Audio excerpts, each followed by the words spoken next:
Hello, my name is Aisha Bakari Hamis. I'm a student at the University of Nairobi, and apart from that, I'm also very passionate on matters of reproductive health, and today I would love to speak about sexual and reproductive health rights, but I will unpack more on comprehensive sexuality and also CSE, comprehensive sexuality education, because I understand as university students sometimes we do not get the meaning of consent as a young girl or as a young man. And also I would love to talk about age appropriate information in terms of sex, like in Kenya today it will be legal for you when you're age 18 and above, you are allowed to have sex. But what would this entail? You should have important information concerning HIV, AIDS, also STDs and STIs. These are sexually transmitted diseases and infections, because what happens when you have sex or unconsented sex, or whether you have it also with a person that you probably met for the first time. And also comprehensive sexuality education empowers individuals to make important decisions, because would you be able to use contraceptives or to plan for your kids, whether you want them to have them right now in school or afterwards. And then there's also an issue that I will speak about that always comes when you talk about comprehensive sexual education, is gender-based violence and sexual assault.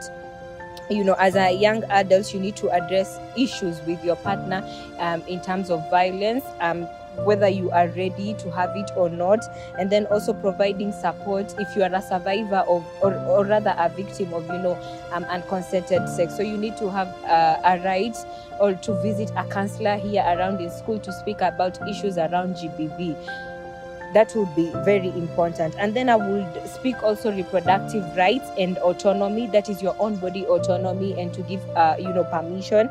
It will always involve a right for you to choose whether and not to have a kid. And this time you're in the university, then you have the freedom to either decide you want to take care of your kid or not, or you want to terminate that pregnancy. And also I would love to speak about adolescent and youth SRHR, because as the youth today in the university, we also come across adolescents around the pinnacle of the campus. So there are services that need to be accessible both to university students and adolescents, and that is access to condoms that are around, and also their reproductive and health well-being. And this will able to contain the issues that revolve around SRHR. And then I would lastly love to talk about universal access to healthcare, because as university students we usually have health insurance, which is very important when you want to access medical health concerning reproductive health. Whenever you go to the healthcare, you have the right to get medication on this. And also if you're probably HIV positive, you also have the right to access free medication on that, because HIV is an important aspect of sexual and reproductive health.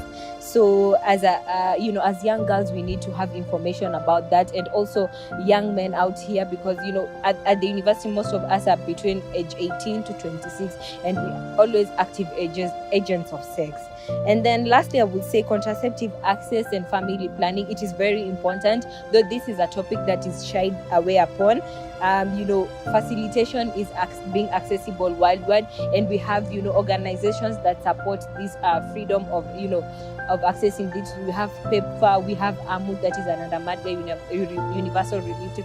We have so many organizations that have come out to support abstinence, and also if you want to have sex, they are there to support contraceptives and at large family planning. So I hope young girls would really understand this topic, and they would be able to follow up on that. Thank you very much.